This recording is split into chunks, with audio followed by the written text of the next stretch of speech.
loud.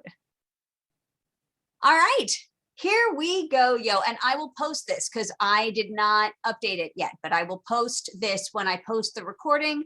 I will post the rest of Decker's slides, or the next section of Decker's slides. So perfect, thank you. All right, so hopefully everybody can see my screen. I think I have the settings correct.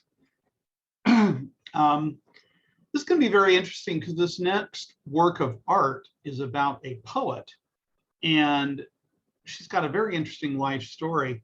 And she is also, 2 of her poems have been selected to be studied in the shorter selections part of the literature packet. So there's a lot of crossover information here.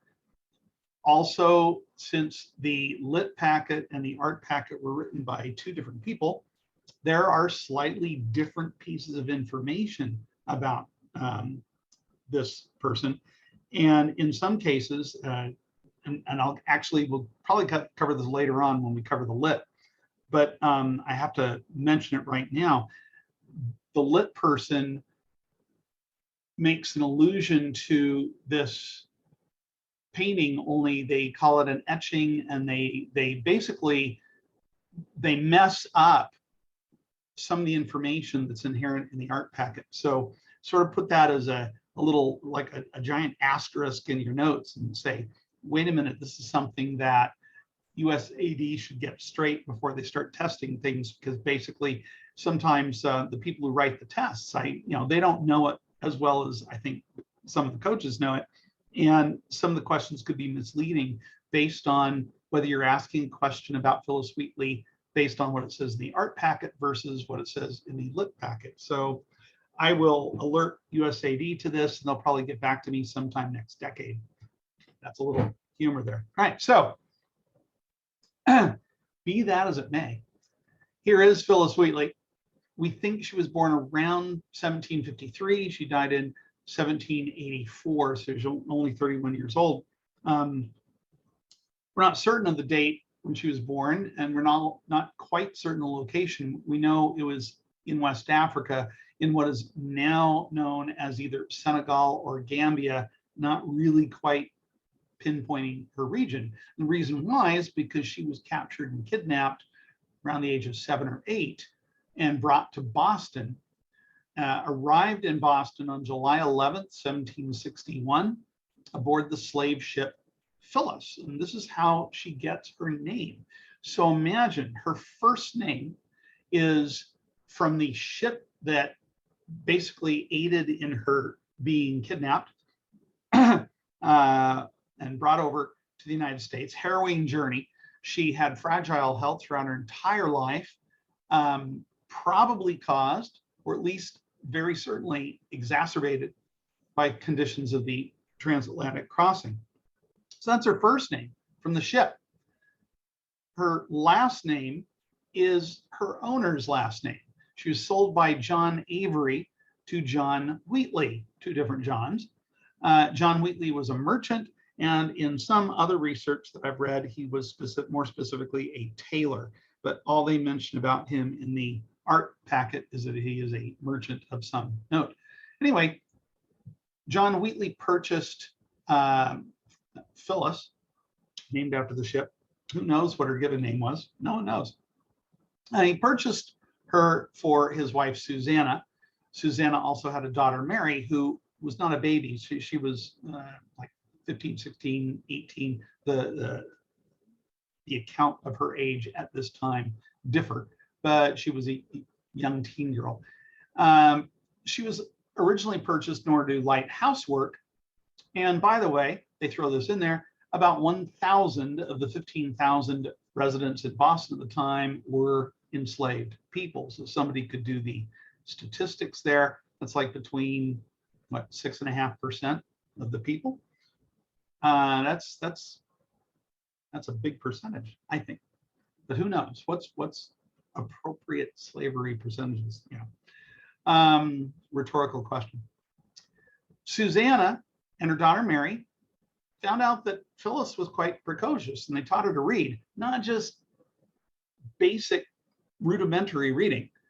She read Greek, Latin, English, She read history, geography, literature. She read works by Alexander Pope, John Milton, Virgil, Ovid, Homer. You know you're big if they only call you by one name. So Virgil, Ovid, Homer, the one namers there. John Milton, if you ever get to his stuff, Paradise Lost, wonderful work, big, huge, dense work.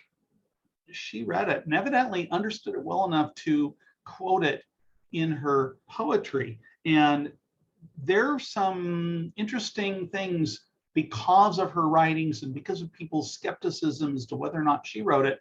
We're going to get into all that later and even more into it in the lit section because it's more appropriate there, but it does come up here. So my clicker is not clicking, so we'll try the mouse. Then the mouse is not clicking. There we go. Okay. Phillis Wheatley was a poet. Published her first poem as a young teen in the Rhode Island Newport Mercury newspaper in 1767. She then published an elegiac poem about the Reverend George Whitefield 3 years later in 1770. Elegiac poem, it's an elegy, or you're writing about someone who's died. Whitefield, who was he? The Reverend George Whitefield. He was a prominent Anglican preacher and one of the founders of Methodism. So if you're a Methodist, this guy, one of the founders. Based in Britain, but he traveled throughout the colonies giving evangelizing sermons, trying to get everybody kept up on that. Wheatley's poem drew interest in London and New England, especially the evangelical community. Philanthropist Selina, I don't know why Helena, I think I'm putting the H from Hastings in Selina Hastings, Countess of Huntingdon. They got her picture on page 54 of your art resource guide. She was deeply moved by the elegy. She lives out in England, and her chaplain is Whitefield, George Whitefield. And he's out there in the colonies, and so she keeps close contact with him, and he dies, and she's very, very much moved by the elegiac poem that Phillis Wheatley wrote. So Countess was devout Methodist. Wheatley's poems started appearing regularly in newspapers. She publishes her first book of poetry, Poems on Various Subjects, Religious and Moral, in London in 1773. First, she had tried to publish. Now when I say she was owned by the Wheatleys. So the Wheatleys, realizing that she had a gift, tried to get her works published. And first they tried to get them published and printed in Boston, but it failed because potential subscribers, these are people that would help pay for the printing process before it gets printed. They thought it was impossible that a young Black woman so recently arrived from Africa could compose such intellectually sophisticated verse. Now remember, she's born around 1753, so this is 1773, so this is about 20 years old, and she'd been there since 61, so she'd only been there 12 years. So yeah, learning Greek, Latin, English, and 12 years, and being able to write at a high level, you can see why they were, a little bit suspicious. Later on, it doesn't talk about this in the packet, but just going down the rabbit hole of this, she was interviewed, and you might, one text said it was interviewed, the other one almost, what's the word when you interview criminals in the jail and you're questioning them? There's a rougher word than interview. Interrogated. Interrogated. Thank you. I knew it was in there somewhere. Thank you. So she was interrogated by John Hancock, by several, rich Bostonians, and they finally agreed that yes, she had the wherewithal in order to make these quotes. She wrote this stuff. So very, very interesting. And they actually, 16 of them attested to this fact. And eventually this stuff gets published, but it doesn't get published originally in the colonies. Nathaniel, the son of John Wheatley, he goes off with her to London, and they try to get and do get support from Selina Hastings, and they get enough money to publish her work over in England. And because of her support, Phillis dedicates this book of poetry to Selina Hastings. Despite traveling to London in hopes of a meeting and actually meeting her patroness in person, the Countess was ill and the two never met. Supposedly, she was also going to meet King George, but he was also ill and they never met. But the book, the resource guide doesn't even mention that. Wheatley uses slavery as a metaphor to describe the political condition of the American colonies. And think, oh, here's potential essay prompts coming up in the future. I'm trying to get it coalesced in my head, some type of question they're going to ask, but would not be at all surprised if there was an essay prompt later on this situation. And I think we'll get when we get talk about her in the literature section, we'll talk more about these different types of things. The idea that the United States, we're about to have a war with England to get separated, and we've always got this inferiority complex. In fact, the novel Leland that you're going to be reading, first Gothic novel published in 1798. There are several things written about it. And one of the things written about it is that it's sort of a metaphor for the fact that America has this giant inferiority complex. And one of the things they feel inferior on is that, well, we don't have any great artists over here. We don't have any great musicians over here. We don't have any great, writers over here. And why? Well, because we're too new. We don't have schools of music here yet. We don't have big, huge art institutes yet. We don't have places of higher learning they have back in England. So there's this huge inferiority complex, and it takes years for us to get over this. It's like, yes, we can do great art. We can do great music. We can write great literature. This plays out in all of the other resource guides. So there's an essay prompt in there somewhere. So Wheatley is using slavery as a metaphor to describe political conditions in the American colonies. Free the colonies, even though you don't free the slaves, says England. We'll get into this. So slavery, the American paradox, and freedom. I'll come back to the asterisk in a moment.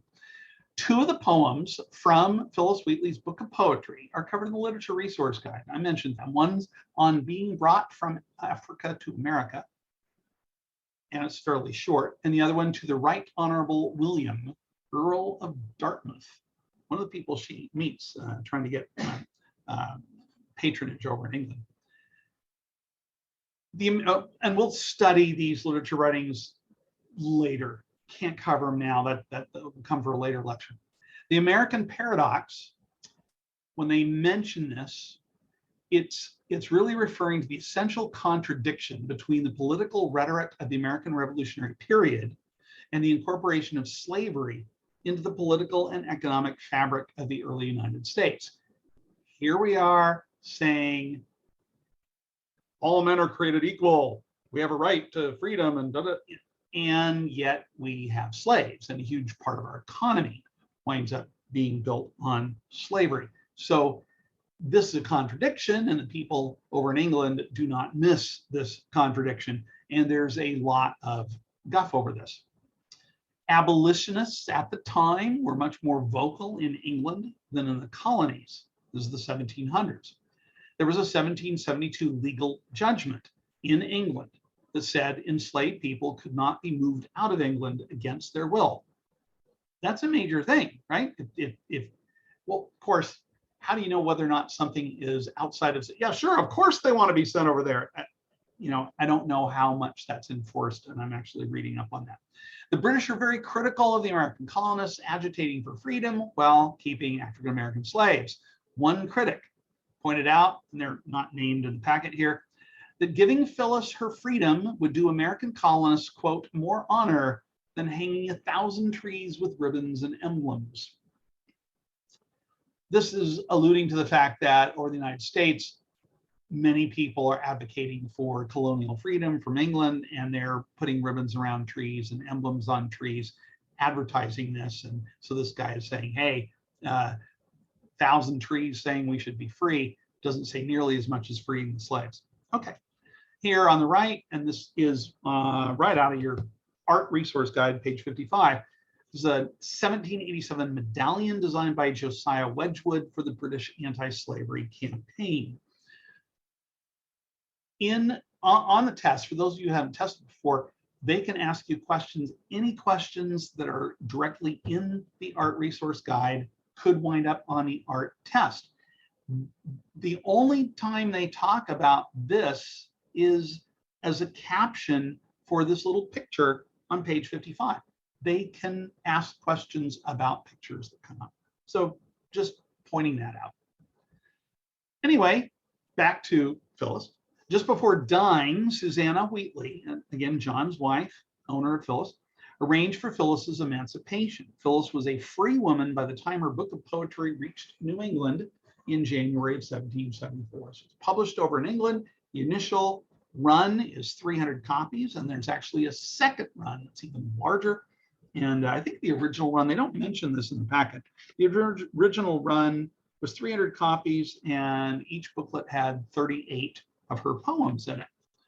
Just so you know, they don't have it in there, so that's not going to be a test question, but hey. So while she's in England, she meets up with Benjamin Franklin and Sir Brooke Watson in London. For those of you who were not here last year, the name Brooke Watson wouldn't make much of a dent, but there's a famous painting called Watson and the Shark by Copley. Remember, Copley is the artist that we talked about last time that painted the picture of Paul Revere. Well, he also painted a picture that we studied last year in Decathlon. It was called Watson and the Shark. And Watson, as a young man, fell overboard and almost got eaten by a shark. In fact, lost part of his leg to the shark. And we studied this painting last year, Watson and the Shark. Watson, years later, has money, and he commissions this painting to be painted by Copley, and we studied it. So just kind of cool. So she meets Watson in London. Wheatley's prominent London visitors sought her out partly to assure themselves of her authenticity. Remember, she was questioned by 16 different, figures of note in Boston, and they did the same thing again, making sure that this is not a scam, right? It's like there's a famous thing on Netflix. I think it's on YouTube now that you could take a look at for free. It's called "My 5-Year-Old Could Paint Better Than That." And there's this true story of a little girl who painted a lot of abstract works of art, and they made a documentary about her. And the whole idea is, anybody can say that anybody created something. Did they really?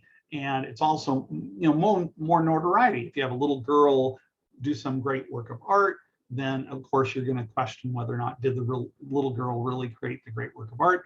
So Phillis Wheatley is always trying to dissuade, critics. Based on my research on her, it seems extremely likely that she wrote absolutely everything that has been attributed to her, and probably more that has been lost to the ages. Anyway, Phillis sent George Washington a poem written in his honor when she obviously came back to the States. Well, they weren't the States yet, the colonies. And George actually wrote back and told her, come on down to Cambridge for a visit. And he was quite taken with her. He also wanted to see if she was, quote, real. She also commemorated the end of the Revolutionary War with a poem titled Liberty and Peace, a poem. And of course, all of these links, you can look at all of these, but we don't have all the time to go through them now. And again, they're not going to test you on the words of this poem. They're not going to test you on Watson the Shark, other than the fact that it was painted by Copley and she met Watson. They will test you on these two poems because they're in the literature section. So you can read that, kind of get a head start. And interesting to hear her comments on being brought from Africa to America, because we'll talk about this one, but more particularly later on, if we have time. So I'm carefully watching the time as we do this to not go over. I have a tendency to go over. An incredibly sad life. When I was telling my wife who I was talking about today. She said, "So tell me a little bit about her." And you know, I start reading things and it's all history. It's happened a long time ago, and I forget in my quest for authenticity and historical accuracy. I forget about the lives of these people. And when I told my wife just half of what I'm telling you guys, she said, "That's just incredibly sad." And yes, it is incredibly sad to have this wonderful gift and yet you're a slave. And her life was extremely unhappy when it comes right down to it. So this is why I wrote this slide here. Freedom has its ironies and its costs. Susanna Wheatley, you know, John Wheatley's wife, dies in 1774. She's not doing very well. So this is just literally the same year that Phillis's books make it from England to New England. John, the merchant tailor, and his daughter Mary, they die 4 years later. And they owned her, but they also support her writing. It's very uncommon to have, be teaching your slave Greek and Latin and English and teaching them how to write and reading all this, so they gave her quite a good education. So it's one of the rare instances. I mean, Phillis Wheatley did not have a normal slave owner relationship. This was incredibly abnormal. And unfortunately, people, 80 years later, leading up to the Civil War, people would use the excuse that, well, slaves were well treated and perhaps they would trot out a situation like this. And this was incredibly abnormal. This might have been 0.0001% of the slave experience. But they emancipated her. Let's see, when was it? Just before dying, 1774. She gets emancipated, but the economy's in the dumps after the war, and they were supporting her writing. They were helping her to get funding to get her first book of poetry published. But the economy's in the dumps, and we'll hit that in the economics packet. Businesses failed, bankruptcies were rampant, foreclosures were rampant. And as the Wheatley family starts passing away, Phillis is having more and more trouble struggling to make a living, right? You're free. Well, that means you also are free to starve and fail and die, right? So she struggles to make a living. She doesn't have the kind of connections that her family had, was not able to secure funding to publish a second volume of poetry. She marries John Peters, a free Black man, but the marriage was very strained and marked by financial troubles throughout the whole time. She gave birth to 3 children. None of them survived. And there's different pieces of information depending where you go, but the packet talks about this, so we'll go with what they say. Giving birth to her 3rd child, she dies, and the 3rd child dies the same day. So she did not outlive only one child outlived her, but that child only outlived her by a half a day. That's incredibly sad. Phillis and her 3rd child buried together in an unmarked grave. Meanwhile, her husband Peters sold his wife's books and manuscripts in order to recover debts. That's pretty sad. This, which is the artwork that we're going to be studying, this was a portrait that appeared as the frontispiece of Wheatley's book of poetry that was published in England and made its way over into the New States. It was a bigger version of it. And the entire title of this is after, ? Scipio Moorhead, published by Archibald Bell, Portrait of Phillis Wheatley, 1773. There's a lot going on here. Yeah, you get the idea. And we got to figure out what the heck is going on with Scipio. What does the question mark mean? And we also have to look at the techniques and processes of sketching, drawing, engraving, and things like that. So there's a lot going on here. So we're going to come back and look at this, but let's talk. This portrait is attributed to Archibald Bell. Well, Archibald Bell was not a painter. What he was an engraver / printer. So what we think happened is that someone else painted a picture of Phillis. Archibald Bell made an engraving. He scratched lines into a metal plate. And I've actually got a link. I had it here and I put it on a later slide. We're going to talk about the engraving process, which is also discussed in section 1 of the art resource guide that we haven't covered. You do need to know the difference. Engraving is a type of intaglio process. There's a silent G in there. And engraving always gets confused with etching. And I mention this only because in the literature packet, they mentioned that this was an etching, and it was not an etching, it was an engraving. Anyway, we're going to talk about the fine differences between the two processes in a moment. The engraving was most likely based upon a portrait of Phillis by the African-American artist Scipio Moorhead. We'll talk about him in a little bit.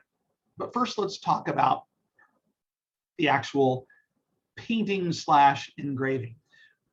Wheatley is depicted as an intellectual rather than as a servant.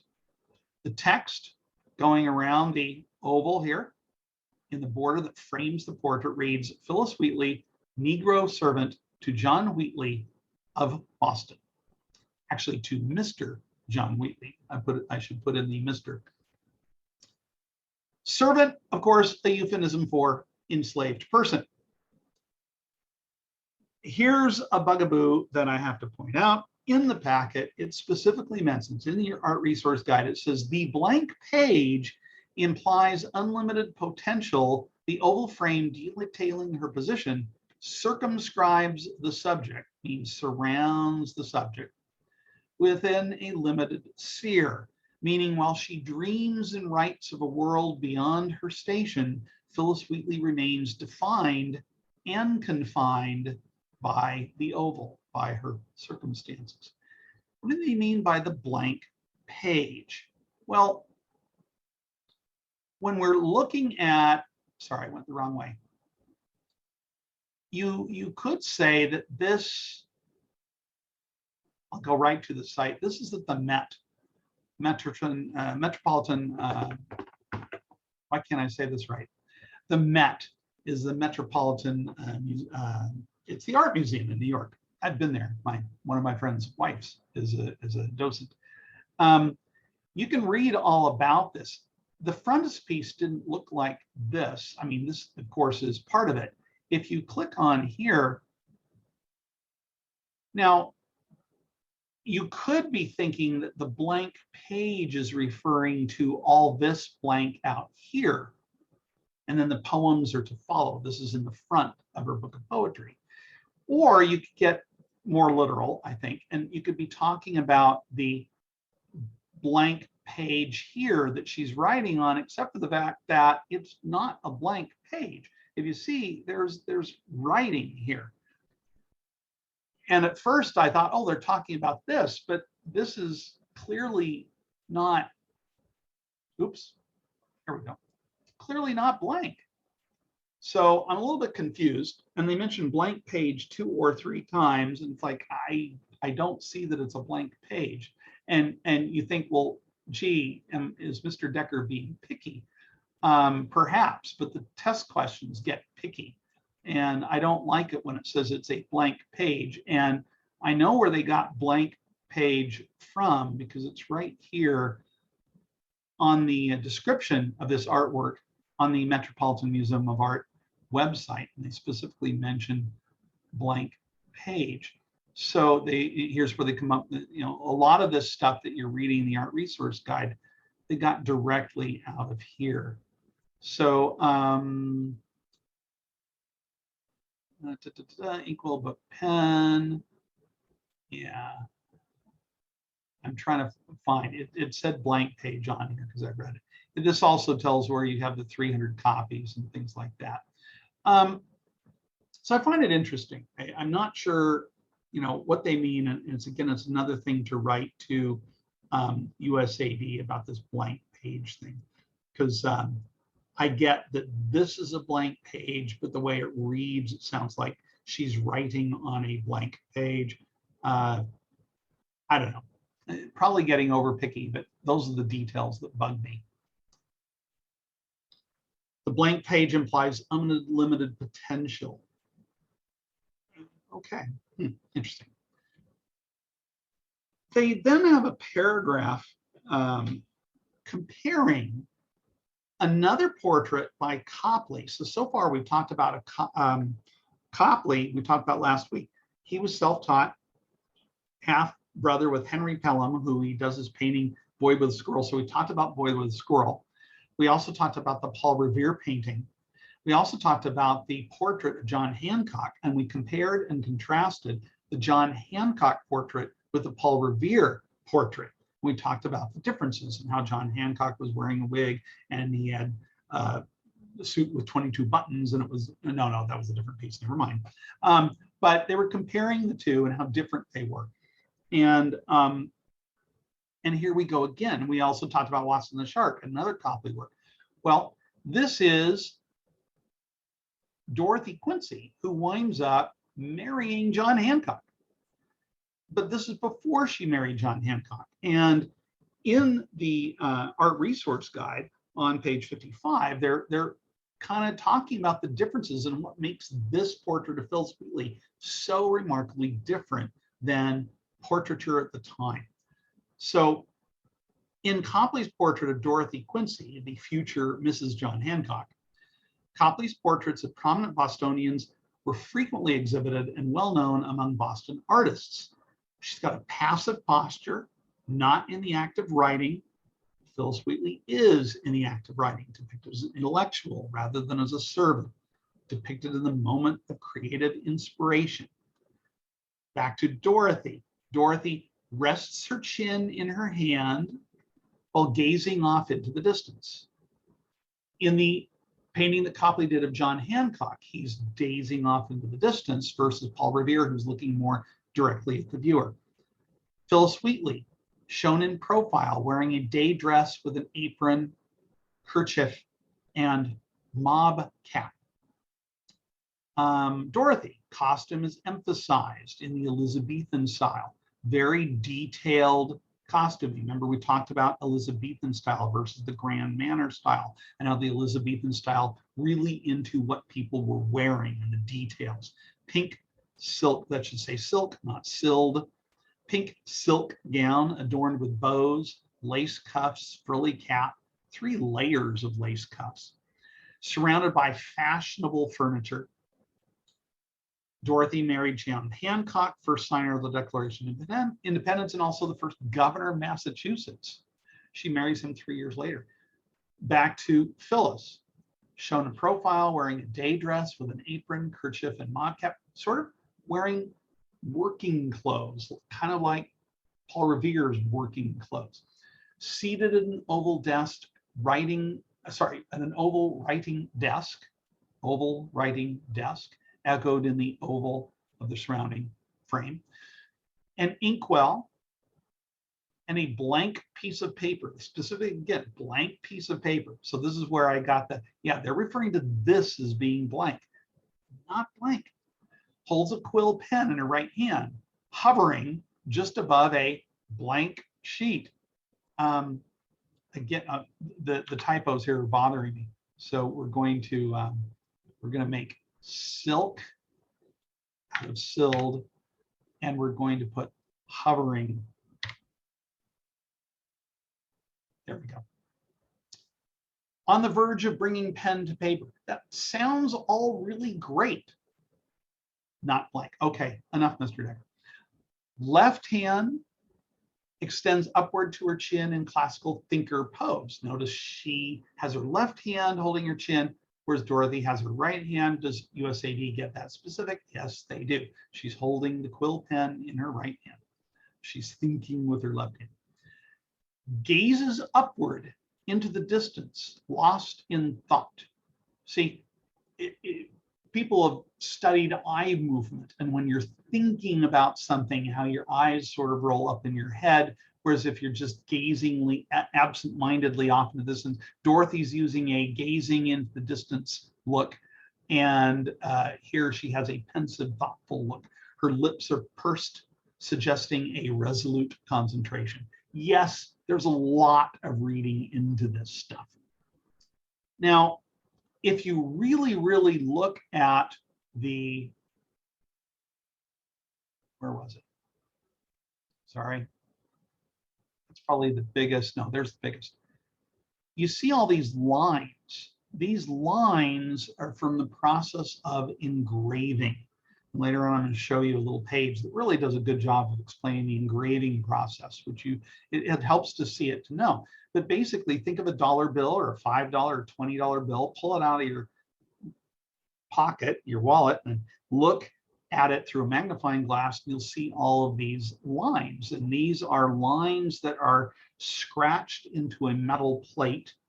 And then you force ink into those scratched lines, and then you get rid of everything on the non-line part, and then you wipe all that off. So the only thing left is the lines with the ink, and then you press paper down onto the lines, and that's how you make a print.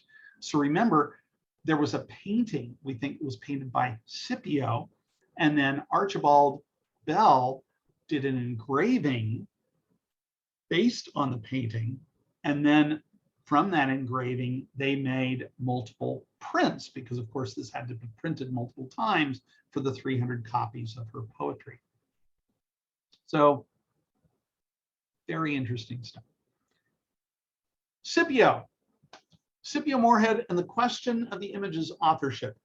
To me, based on what I read, there's no question in my mind. He definitely produced the work, but let's let you decide. Most scholars believe that Scipio Moorhead produced the artwork. There was no attribution given at the time. It is unsigned. He was born around 1750, so he would have been 3 years younger than Phillis.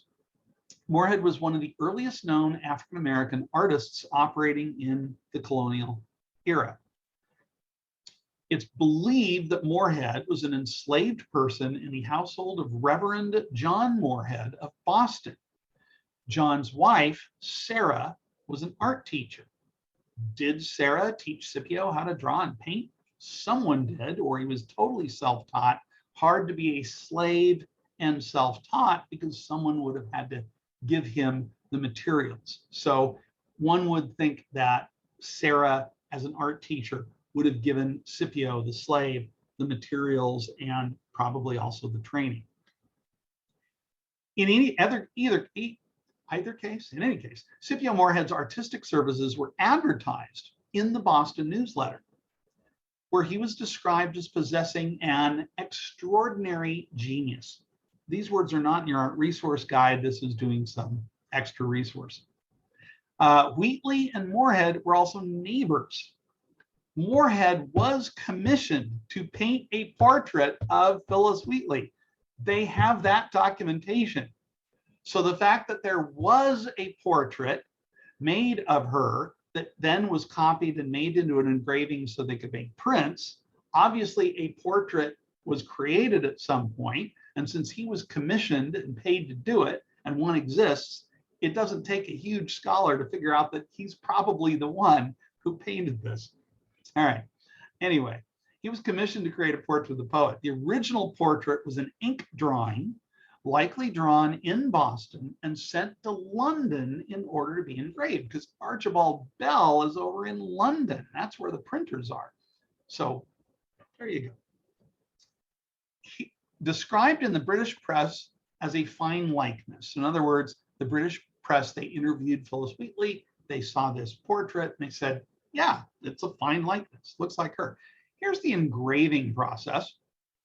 I told you we'd get there eventually. And this is at the Met. I really do like it. And it's not a video. And there are videos of engraving, but I really like how they talk about this. Here's a metal plate. Here's some of the different, you'll see these different tools and what they're going to use. You basically, if you recall, in the Paul Revere painting by Copley, on the polished desk in front of him were some engraving tools. And they look a lot like these here. Engraving is an intaglio printmaking process in which lines are cut into a metal plate in order to hold the ink. In engraving, the plate can be made of copper or zinc. The metal plate is first polished to remove all scratches and imperfections from the surface so that only the intentional lines will be printed. When making an engraving, the printmaker incises or cuts a composition directly into the surface of a metal plate using a sharp tool known as a burin, a steel shaft ending in a beveled diamond-shaped tip that is set into a rounded wooden handle. So here you are, scratching, incising lines into the copper. The printmaker holds the burin by placing the wooden handle against the palm of their hand, grips the shaft with their thumb and third finger. The burin is then set to engage with the surface of the plate. When pressure is applied, the burin cuts away a thin layer of the metal to create a recessed line or groove in the plate. Cutting into the plate also results in the displacement of a thin curl of metal residue. Thin curl. Different sizes of burins can affect the size of the lines. The pressure the printmaker applies to the burin can also be used to create thinner or thicker grooves in the plate. Creating smooth lines requires both strength and control on the part of the printmaker.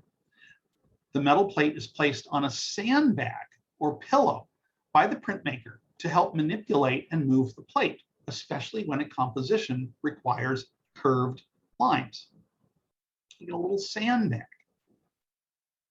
To enhance a purely linear composition with tone, the printmaker applies a system of hatching, lines, dots, and dashes, among the other kinds of markings, placed close together to create dense areas in the print that hold more ink. The closer the marks are placed together, the darker those areas will appear.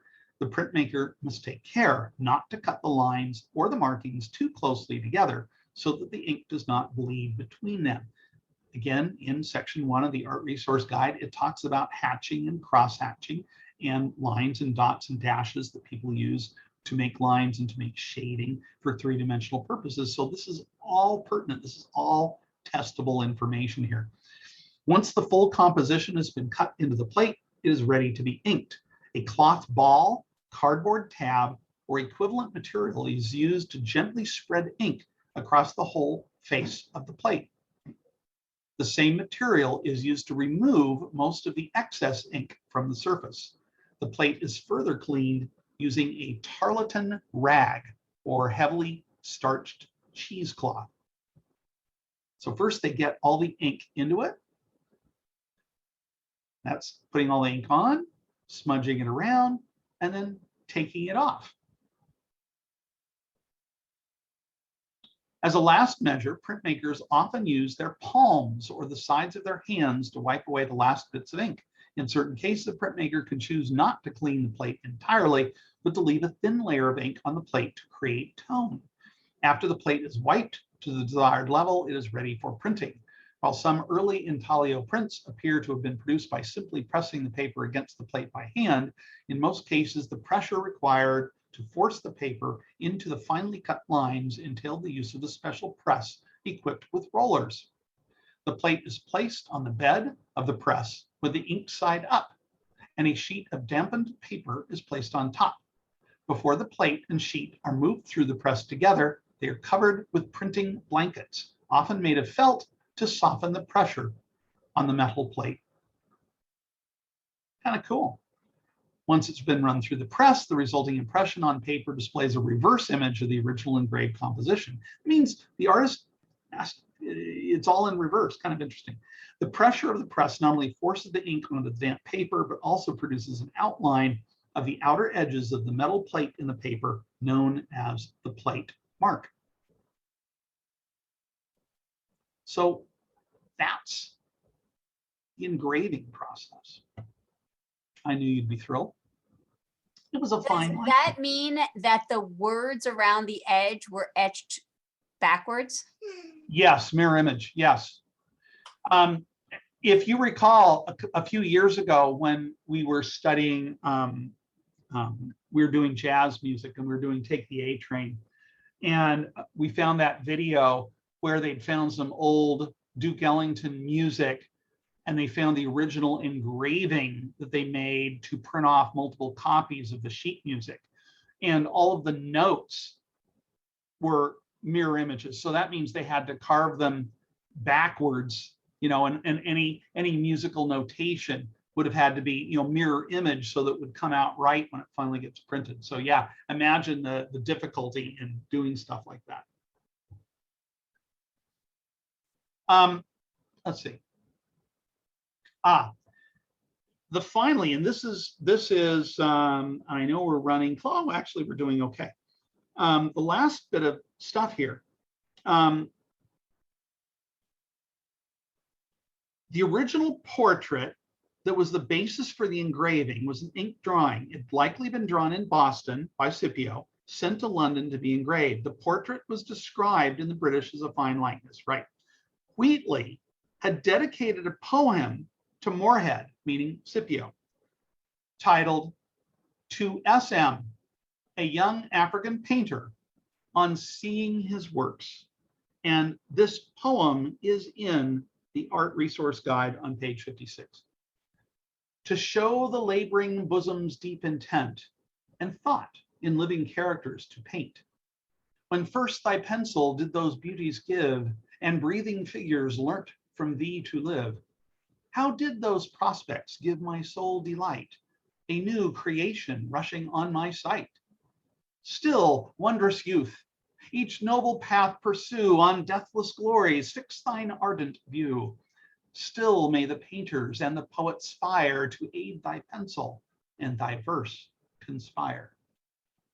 That was her poem dedicated to SM, Scipio Moorhead.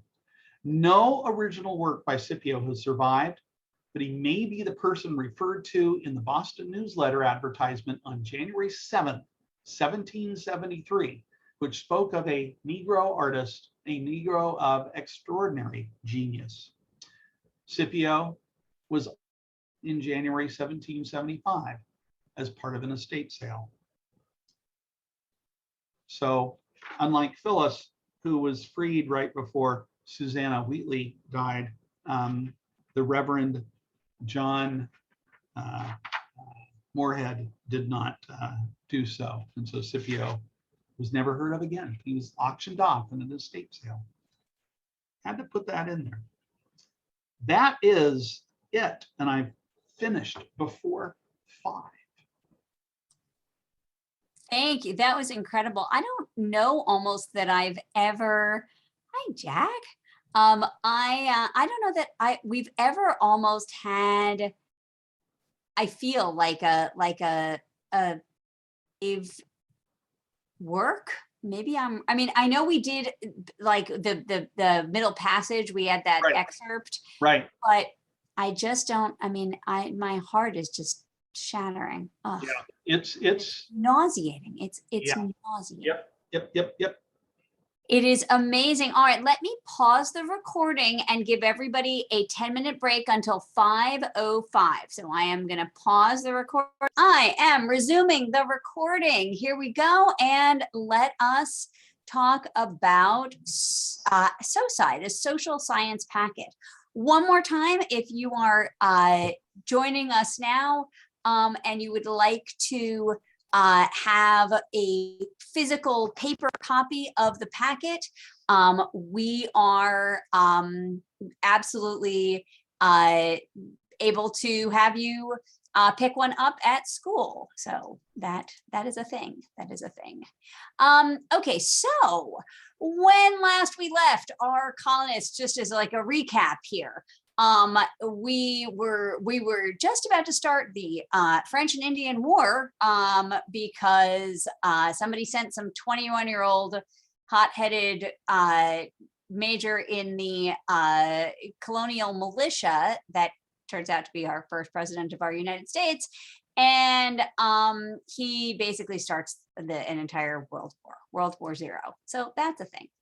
I learned today, right, so I learned today that the French and Indian War, I kept being confused because they call it the French and Indian War, but then it's also called the 7 Years' War. I knew the 7 Years' War hadn't lasted 7 years, but I didn't get how those two wars were related. And it turns out that the French and Indian War is actually the North American theater, the North American conflict, part of it got called the French and Indian War, because actually the French and their native allies, the Indians, against the British and a whole lot of other, you know, some German, some Spanish, also their native allies and everything else. So the conflict, the global conflict, is called the 7 Years' War, even though it lasted for 9 years. But if you just refer to the fighting that went on the North American continent, it sort of had its own name. In World War II, we might say like the European theater versus the Pacific theater. You know, the wars that were fought sort of in the Germany and European side versus the wars that were fought in the Pacific, like near Japan. Likewise, the French and Indian War is what we call the conflict that happens on the North American soil, but actually this war takes place sort of literally everywhere. So in a quick recap, I think we talked about this last time we were here. The Virginia governor, whose name is Robert Dinwiddie, sends this 21-year-old kid named George Washington, the George Washington, to the French area where they have forts. And he's like, please leave the forts. And they're like, no. And they say, no, non. And then he goes home. And a year later, he literally goes back to the area, which is like wilderness, and he sees a French scouting party and he shoots them.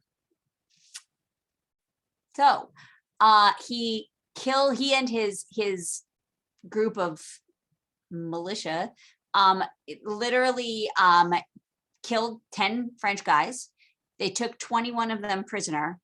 France was like, oh, no, I don't think so. They defeated and disarmed Washington and all of his men at the adorably named Fort Necessity. And Britain hears that France hit back, right? Just like when you hit your younger brother hits you, and then so you hit your younger brother back, but then you get in trouble. Likewise, Britain hits France, France hits back, and Britain's the one that gets insulted and basically starts World War II. So the French and Indian War is the French and the Indians were fighting with the British and a whole lot of other things over this area sort of in Ohio. And this is like it's the green versus the blue. You don't have to know this map, but like, oh my goodness, it is so much stuff.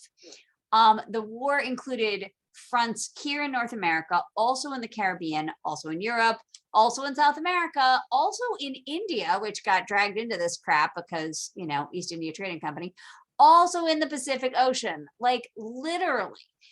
Over here, it's mostly the British versus the French, plus allies versus allies, but also Spain.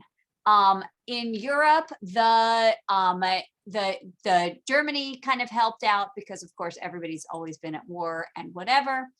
And the first 4 years were an absolute disaster for the British.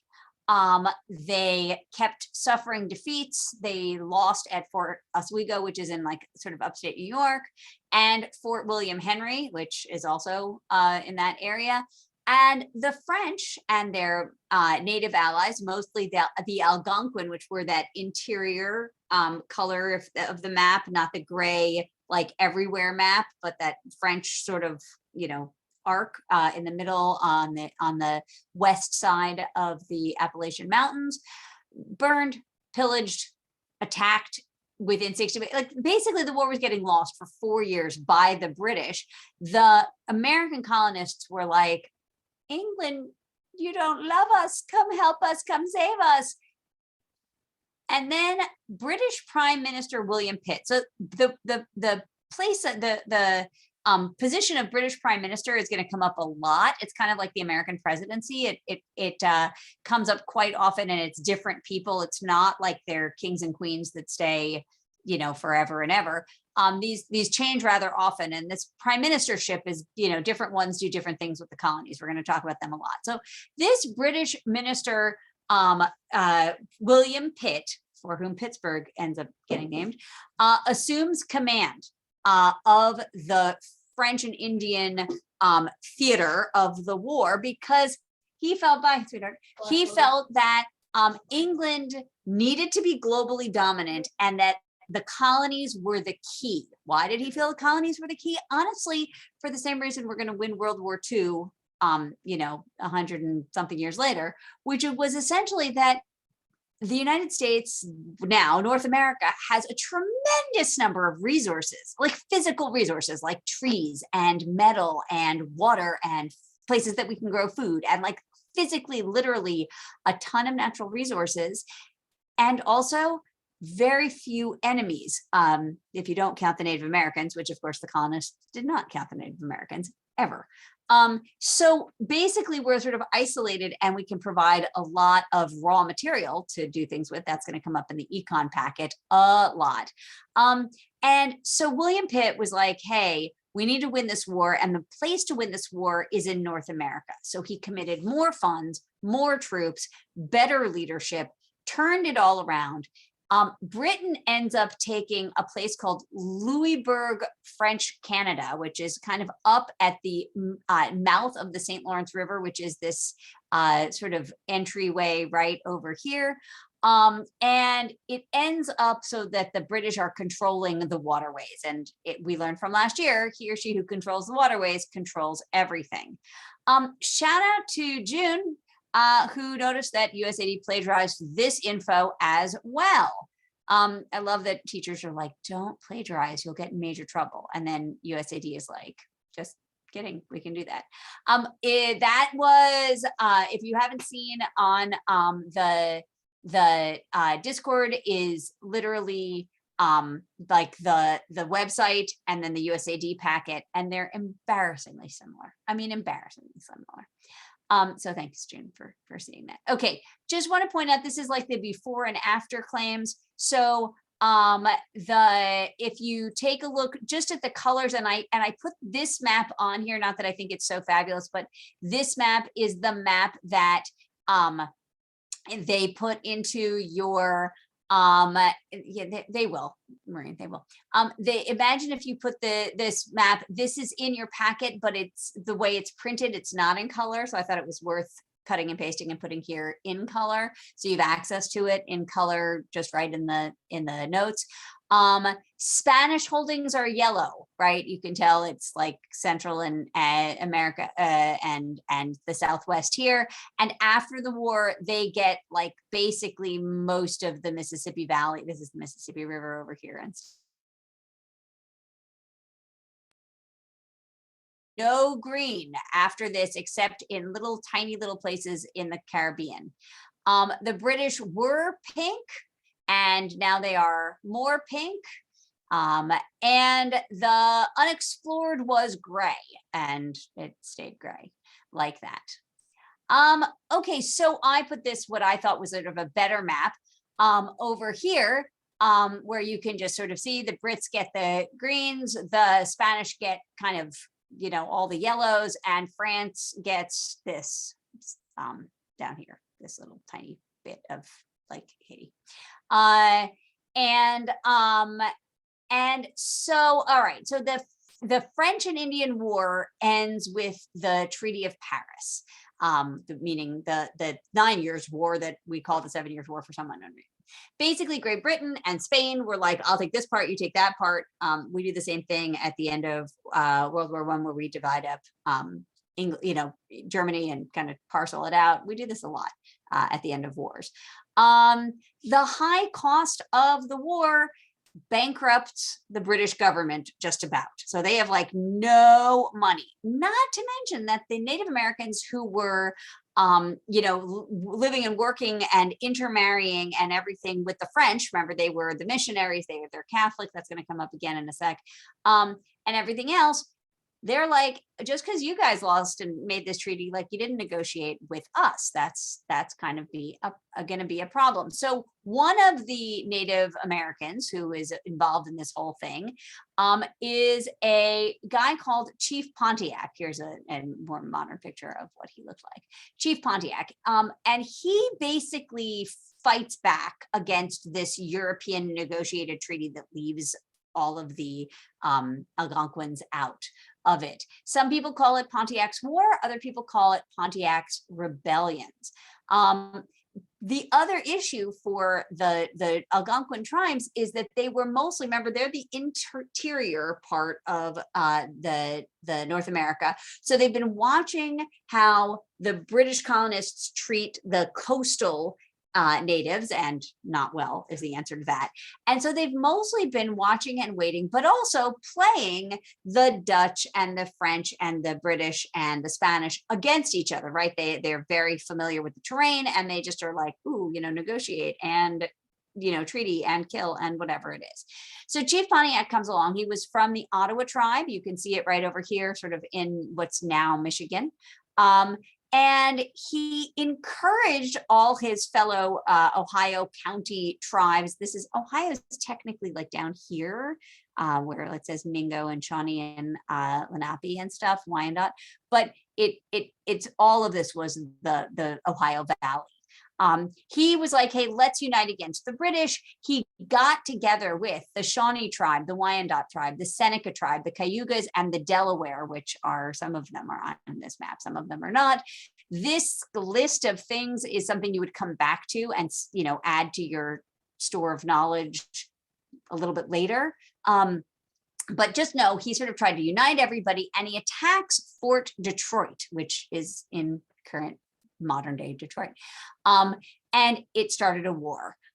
He, by the end of a year, he had either killed or kidnapped or captured about 600 people. So he sort of, again, had a pretty good start to the war in terms of winning for the native side.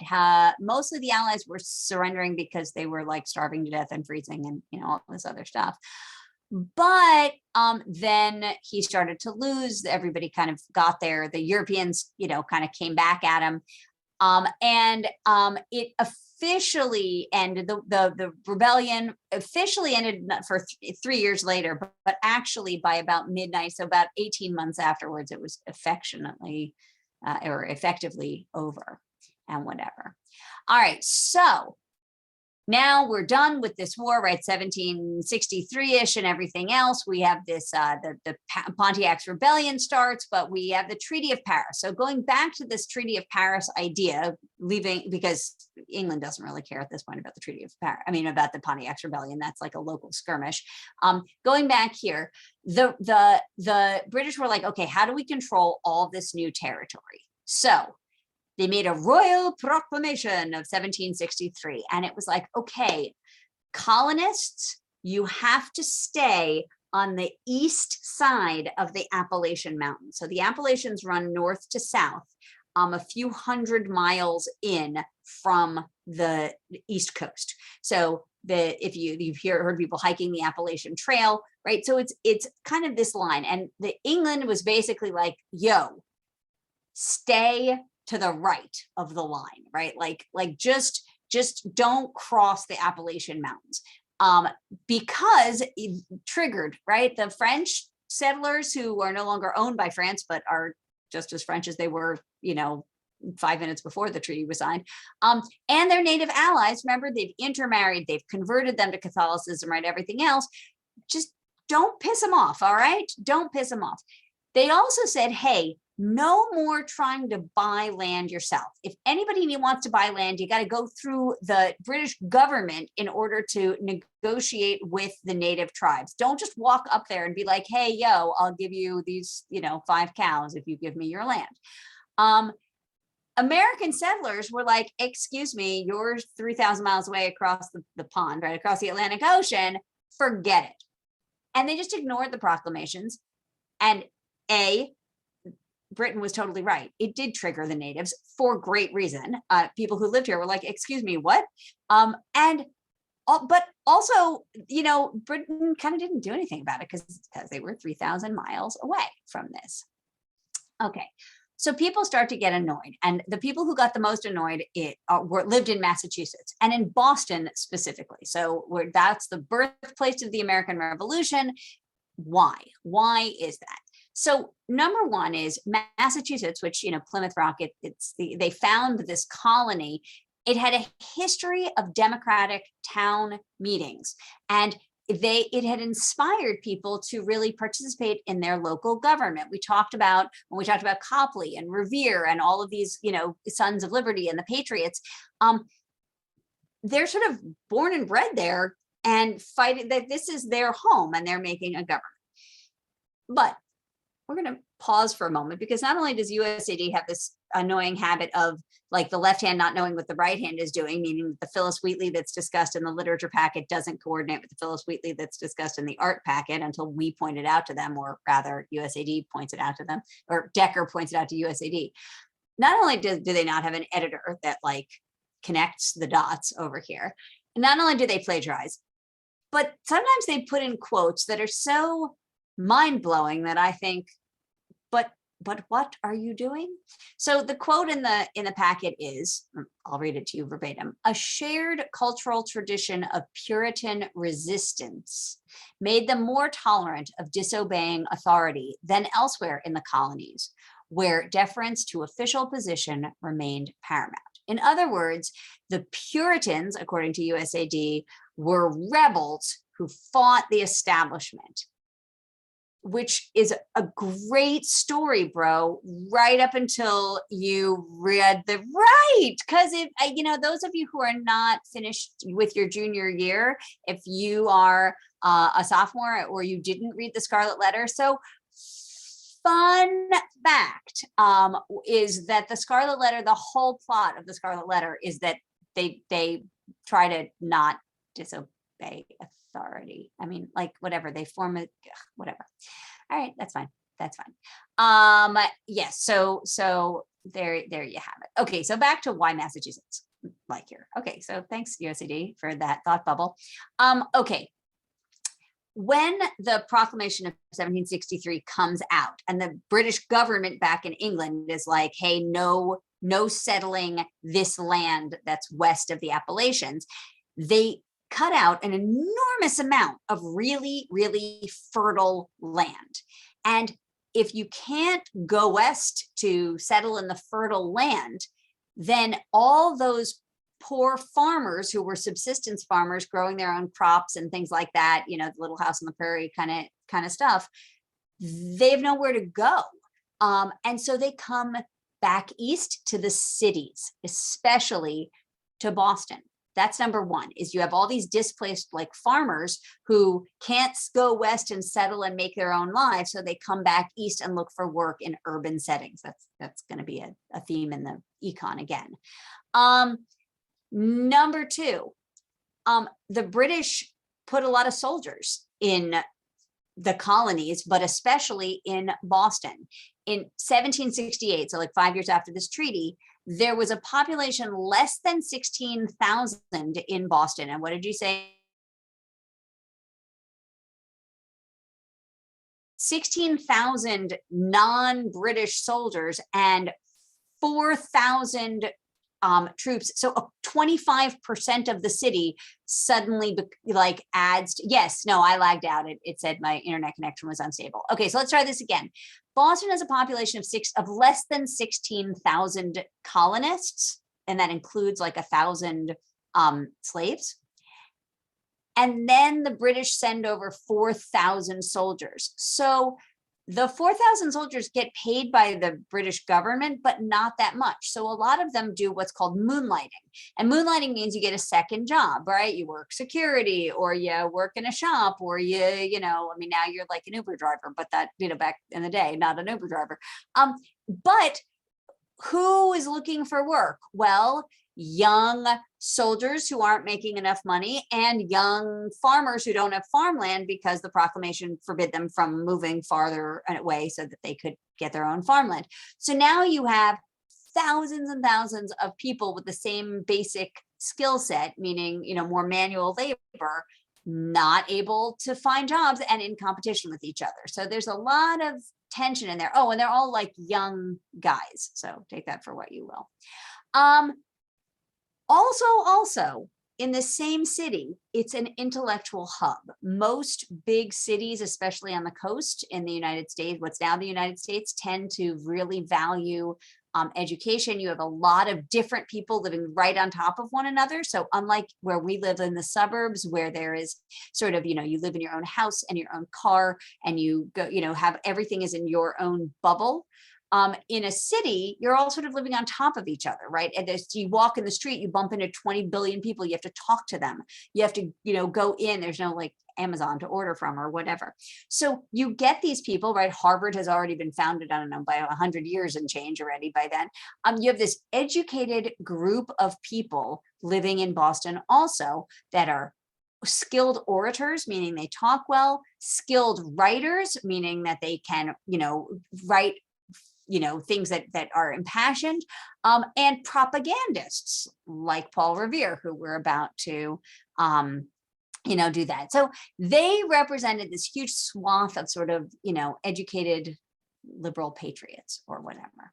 Okay, so who were those people? Continued. Well, you have John Adams and Samuel Adams. Sam Adams has a beer now named after him. They were cousins. They supported the Patriots. John Adams was an elite leader. He was Harvard educated. Remember, I said Harvard had been around since like 16, God only knows what, 85 or something. He served in the Continental Congress, which we'll talk about at the end of today. He was an ambassador to the European powers during the Revolutionary War, which we will not get to today, but he'll come up. Obviously, you know him. And he was the first vice president and the second president of the United States. So he lives in Boston, and his cousin Samuel is also living in Boston. Harvard educated, not as successful, says the packet adorably, which kind of, awkward. But they both become political organizers and leaders of the revolution. And a third person that the packet just sort of throws in, again, unfortunately doesn't link these. It doesn't say like, and of course there's Paul Revere, who gets mentioned in the art packet tremendously, but he's going to come up for us today. Remember, we said this is why Decker and I always start with talking about the SOSI packet, because if you know your SOSI packet, really you can answer art questions and a lot of other things. Okay, so a couple years have passed since the signing of the treaty the Treaty of Paris that ends. Funny because Versailles is also signed in France. So the Treaty of Paris ends the 9 Years' War, and a couple years pass, and they sign something called the Stamp Act. Before they sign the Stamp Act, we have this period of time. Remember where I said where Britain is like, hey, don't do this and this and this, but then they don't enforce what they're saying. So they say don't settle, west of the Appalachians too much. They say, don't do these things, but nobody comes around and enforces them. And they call that salutary neglect. I think I'm saying that correctly. If I'm not, let me know. Salutary neglect. It was, and this is the definition. It's in bold in the packet, meaning that it is in the glossary. The glossary is the shortest glossary I've ever seen for almost any packet. In all the years I've been teaching academic stuff, it's only about a page and a half. There's only maybe 30 terms in it, and a lot of them are pretty obvious. We'll hit a couple of them today.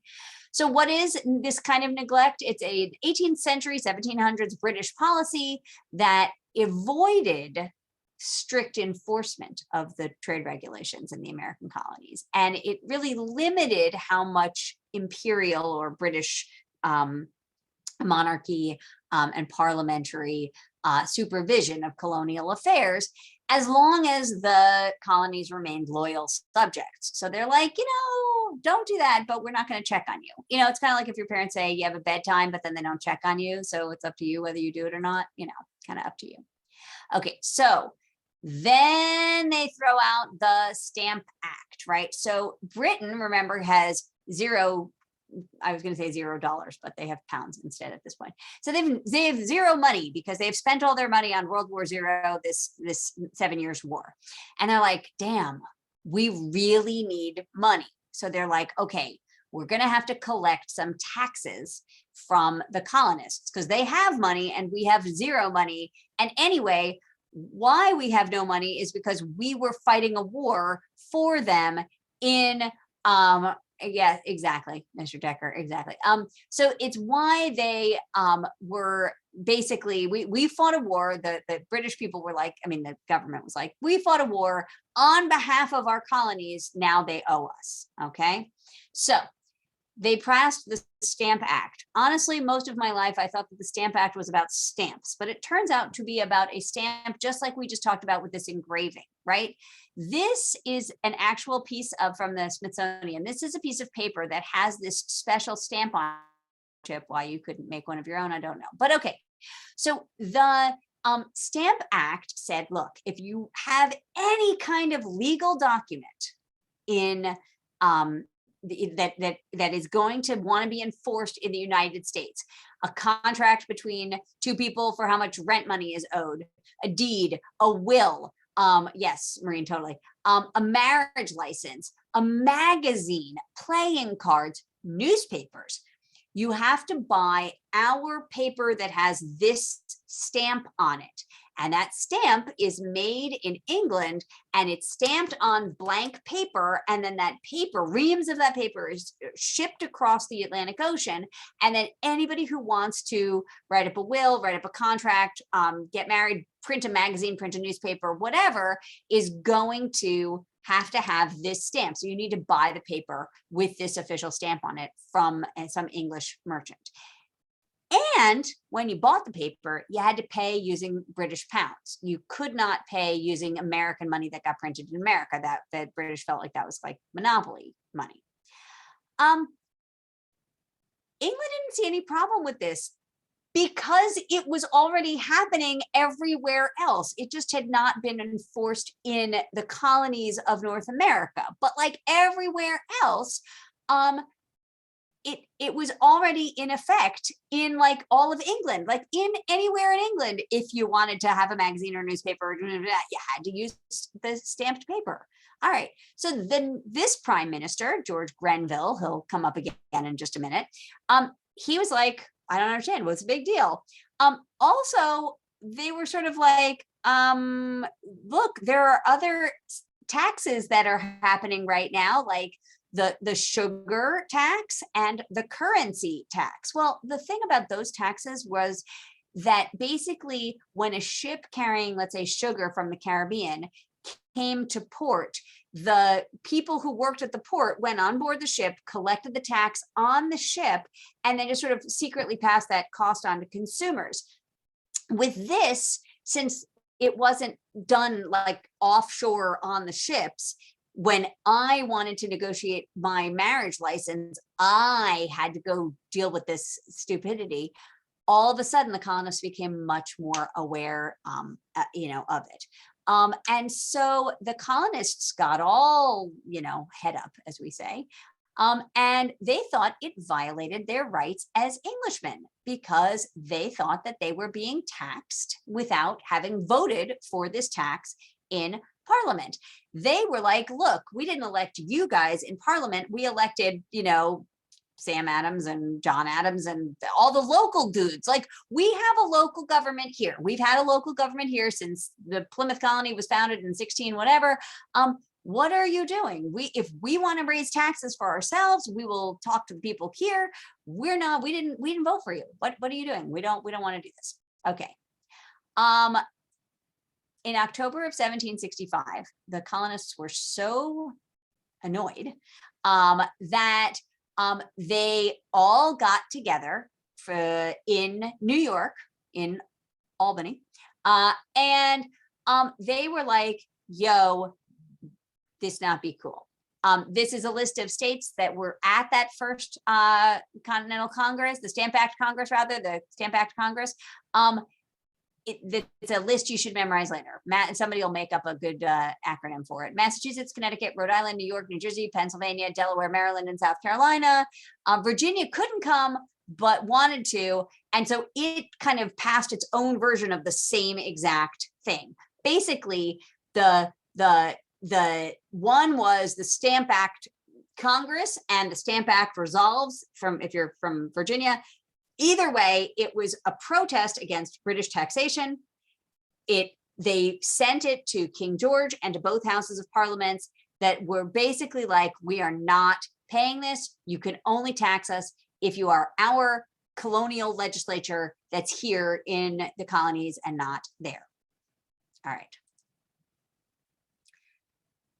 So the British Parliament was like, okay, we'll repeal that Stamp Act. But they didn't really do it because they got the, cease and desist letter from the Stamp Act Congress. They mostly did it because, just like the boycott of the buses in Memphis back in the 60s, essentially, yes, that's exactly right. Essentially, they learned to vote with their money.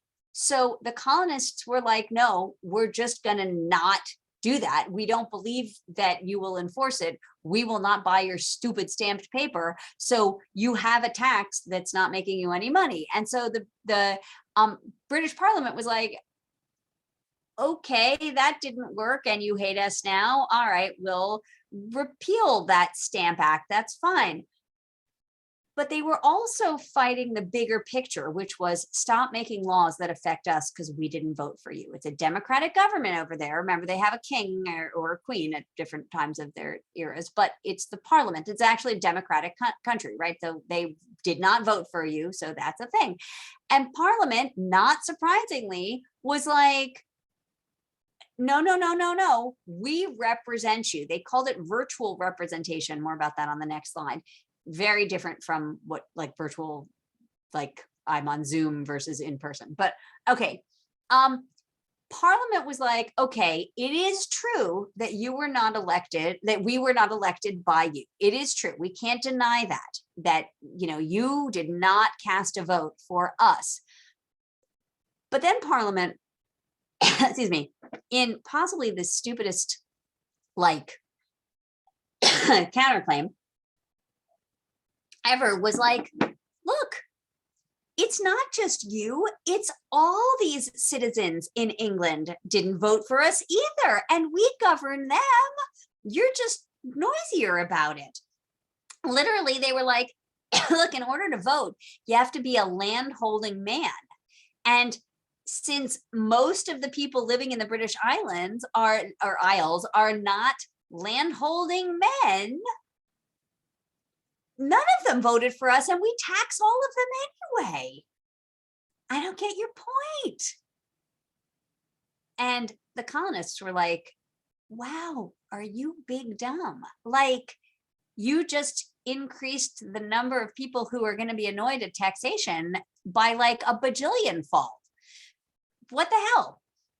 So George Grenville, I don't know if you remember him. He was the prime minister who was like, what? I don't understand. Why do you not like the Stamp Act? Whatever.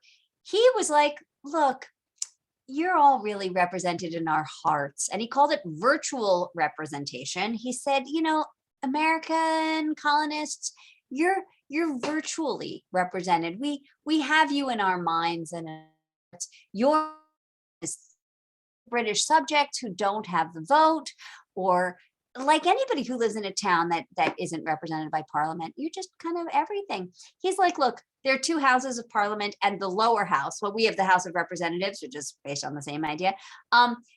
He was like, the House of Commons, it's all about the common people, right? Like all the upper house is about the landed homeowners, but the House of Commons, it thinks about you.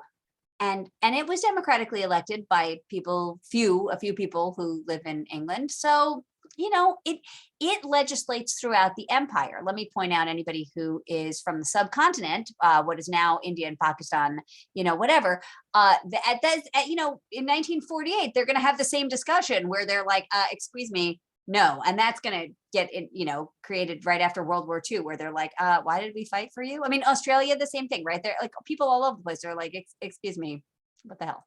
Okay. So quite a number of Americans were like, or future Americans, colonists were like, hey, you know what virtual representation is? Big dumb. This is a big dumb idea. Okay, so first person who they talk about in the packet is thinking that the virtual representation, George Granville, is a dumb AF idea, is William Pitt. Remember, he's the guy he's in England. He's an ex-prime minister at this point. He's the prime minister who was like, hey, the way to win the 7 Years' War is to invest in the colonies and the French and Indian part of the war. We should give more money and more help and more support and more everything. So he's still living in England. He's still serving the British government and whatever. And he's like, this is dumb.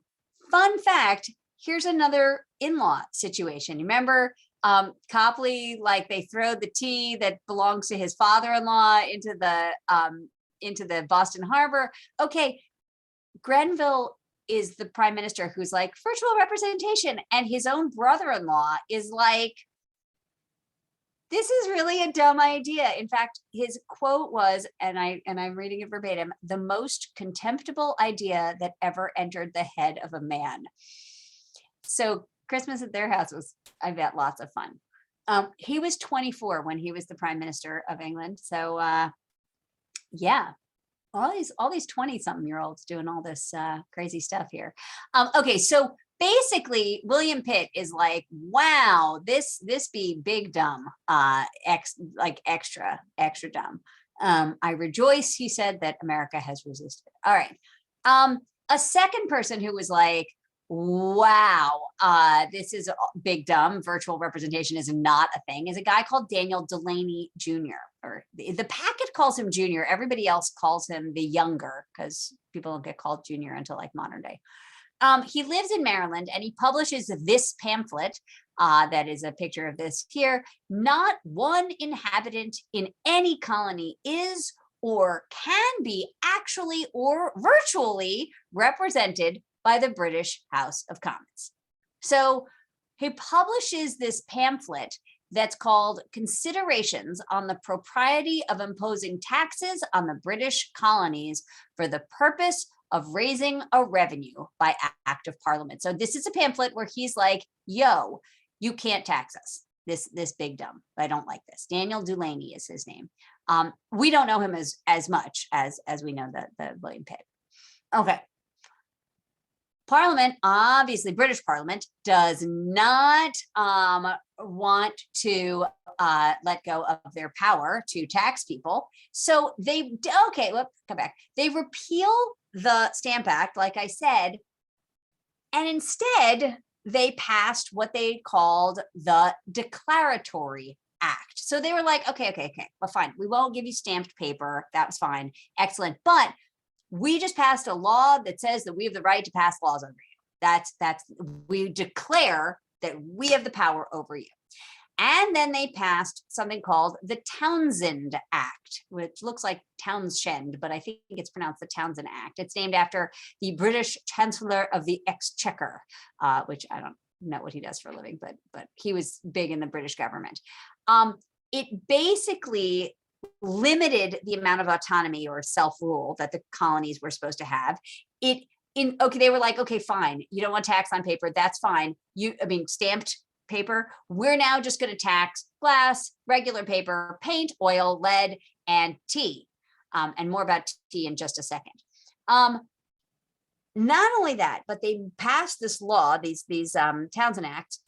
The money that they collected from the taxes that they got from the colonists, they used to pay governors and judges. Now imagine that you are a governor or a judge, and your salary, your ability to live and eat and support your family is based on whether or not you collect taxes from the colonists. So you now think that it's a great idea that you collect taxes from colonists because, thank you, June, I appreciate that. I wanted somebody to look that up and I'm appreciative. Okay, so So now, instead of the colonial legislature paying the governors and the judges, the British government is like, hey, if you don't collect taxes, you don't get paid. Sorry, not sorry. And that was right. If they didn't enforce the parliamentary policies, they weren't going to get paid. So Parliament gets all the power here. Finally, they created a customs board, meaning like anything that got brought in, that got imported or exported, had to go through customs. We still have customs today. The job of that customs board was to enforce the tax policy, and it gave customs officials a bonus anytime they convicted a smuggler of trying to go around, like smuggle in or out like ships worth of goods without paying the taxes. So the customs people weren't just like there to be like, hey, are we all good? They're like, hey, I think you were smuggling, and if I can convict you using the judge that I just paid using the taxes that you didn't pay. See how that works. They tried them, by the way, in a juryless court, an admiralty court, like a naval court, where there was a very high rate of conviction, not surprisingly, because the judges were like, hey, if we convict them, we get paid. So little corruption going on right there. The colonists got together to react. Right, exactly, Decker. The colonists get together and they enact something that they call non-importation, I think that should say agreements. Somebody go check that and make sure if it says enacted non-importation, I think that should say agreements. Somebody check, because I copy it right from the colonial reactions to the Townshend Acts. All right, so basically Boston merchants are like, screw you. I'm not going to import anything or export anything. Boston non-importation agreement. Yeah, it is. Okay, try that. Woohoo. Okay, non-importation agreement. So they're basically like, first and foremost, no, we're not importing, we're not exporting any British goods. Boston enacts it, then New York enacts it, and then Philadelphia enacts it. They also, and I love USAD for using this form of, USAD created a word. That word that they created is called extra legal, meaning outside of the law. That is not a word that Google recognizes, but there you go. So the colonists harass the tax and the boycott violators. So if you were a tax collector, they were harassing you extra legally, out of like illegally. That's what it should say, illegal harassment, but they extra legal, because Merca Eagles. And anybody who violated the boycott. So they were like, we're not importing or exporting goods. And if people imported or exported goods, they harassed them. And USAD's definition of harassment, or the Sons of Liberty definition of harassment, sort of everybody's that back in the day. All right. It was a loosely organized secret organization that was opposed to British organization. There you go. That was opposed to British policies. What did they do? They used threats. They used intimidation. They destroyed property. They burned unpopular figures in effigy. That means they made like a stuffed mannequin out of like cotton and stuffing and stuff, and like, you know, drew faces on it or whatever, and made it look like the people who had broken the boycott, or tax collectors or government officials that were, you know, too loyal to Britain and not enough loyal to the colonists or whatever. And they burned the stuffed mannequins. That's what it means to burn something in effigy, like as a stuffed representation of it. But this is they tarred and feathered the tax collectors. That means that they painted tar on their skin and then basically like ripped off the tar. Tar is very sticky, like a horrific band-aid, and also like layers of skin, right? Tar and feather. You put tar, you put feathers, and then you grab the feathers and you pull. The Patriot leaders officially were like, yeah, don't do that.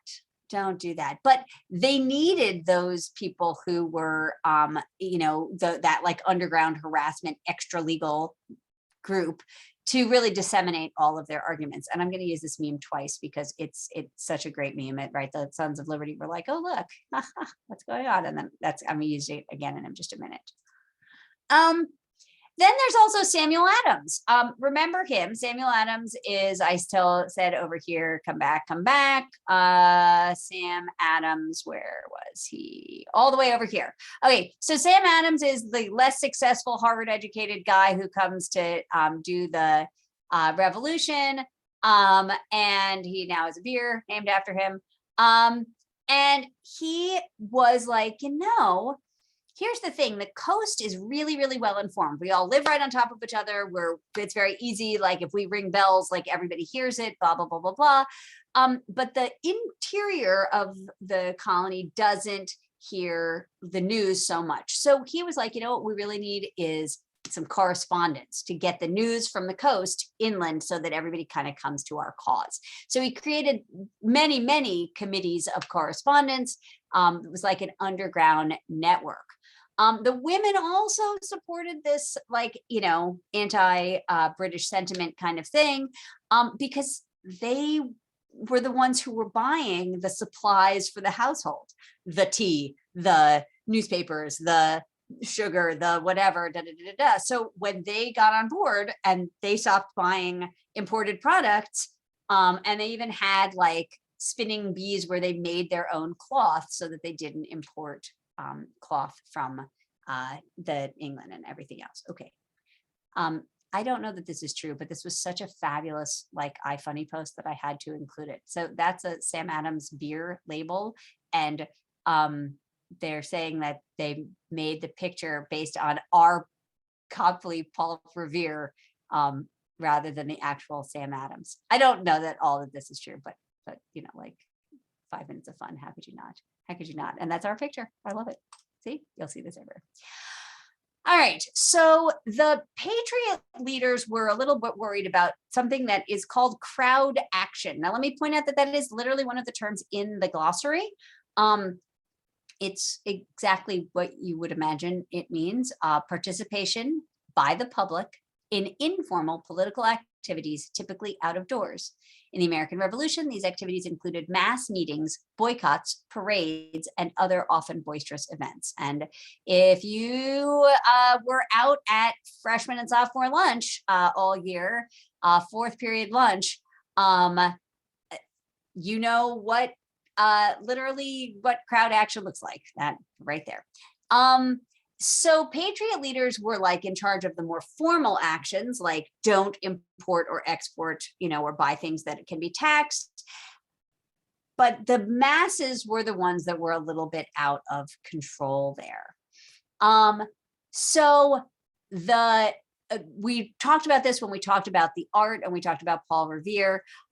There was literally a snowball fight one night in Boston in front of the Custom House, which is, where they like the import export people on King Street, like kind of right down by the port. And 5 American colonists were killed. And I have their names and their occupations on the next slide. It included all the people who were killed. 4 of them were sort of those blue collar workers. And one was sort of a white collar merchant, but he wasn't even participating. He was standing in the doorway of his shop and he got killed and he got shot. They really, it was a snowball fight gone wrong. Remember what we said, there's like 16,000 people who live in Boston, 1,000 slaves apparently, and 15,000 like everybody else, and 4,000 British soldiers, and tensions are running high. The people who were killed, this is something you might come back to.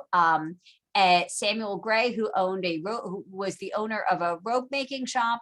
Crispus Attucks was a mulatto, which was the name at the time of a person of color with a Black parent and a white parent. James Caldwell, who was a sailor on a ship. Samuel Maverick, who was an apprentice to an ivory worker and only 17, and Christopher Monk, who was an apprentice to a shipwright who like made ships, who was also only 17. So a bunch of like young, you know, kind of hotheads got carried away and got killed. So Massachusetts Governor Thomas Hutchinson calls for an investigation. He'll come up again in just a second. So the British captain and a group of soldiers get arrested the following morning and are charged with murder. The governor of Massachusetts, can't talk right now. The governor of Massachusetts is really worried that the trial is not going to proceed fairly, and it's going to like that the anger of the people is going to boil over, and just they're going to put all the British soldiers to death. And he really wants to find the truth. So in a fabulous PR move, he asks John Adams, remember Samuel Adams's Harvard educated better cousin, to defend the British soldiers so that they get a fair trial. So kind of, you know, Atticus Finch, you know, the Kill a Mockingbird, kind of like they get a really good lawyer to come be on the defense side to make sure they get a fair trial, more or less. So actually the British captain was exonerated. 4 of them are acquitted and 2 others were convicted of manslaughter and branded on the thumb. So like scarlet letter, but on the thumb, and also not removable. All right, see, this is my meme again. I just had to put it again. Okay, so John Adams had agreed to defend the British soldiers, partly because he was really afraid of the mob mentality that might come with the crowd action. Paul Revere, not afraid of the crowd reaction. In fact, he, as we said in the art, goes to the extra dirt. I put this up here. I don't know if you could really see it. This is like literally a whole bunch of defenseless guys, all like dying and bleeding, and all of these guys firing their weapons. Maureen, it doesn't say. I can definitely look into that. You know, I'm sure they just needed somebody to punish, but they didn't like kill them or anything. They just branded them on the thumb. Not just, God forbid, but you know, whatever. Not only does Paul Revere create this etching, he actually, he disseminates it to everybody. And he says, the caption is, "Unhappy Boston, see thy sons deplore thy hallowed walks besmeared with guiltless gore." Look what they've done to the guiltless. They have smeared their blood all over the streets of Boston. Boston will never be the same again. How terrible is that? So I think, how many more things do I have here? How many? You know what? I will stop there for today because I still have a little bit more, but we will, I will finish section 1 and go on to section 2 on Wednesday. So we'll finish section 1 and go on to section 2 on Wednesday. Basically, if you take a look at, section 2, it actually starts the Revolutionary War. Like that's where we actually, this is like the section 1, as we said, is the setup to the Revolutionary War, and section 2 is the actual Revolutionary War. So I'm going to stop the recording now, and then I'll stay on if anybody has any questions for, you know, a couple of minutes. Decker and I are definitely here. And if you have questions, I will be posting this recording. So always feel free to join you know, whatever you have any questions about, feel free to ask us. Otherwise, we will see you Wednesday from 4 p.m. to 6 p.m. again, where we do the next painting and the next section of SOSI as much as we can. It'll take us a little while to get through section 2 of SOSI. So thanks for coming today, and I'm going to stop the recording. And yes, I want to stop.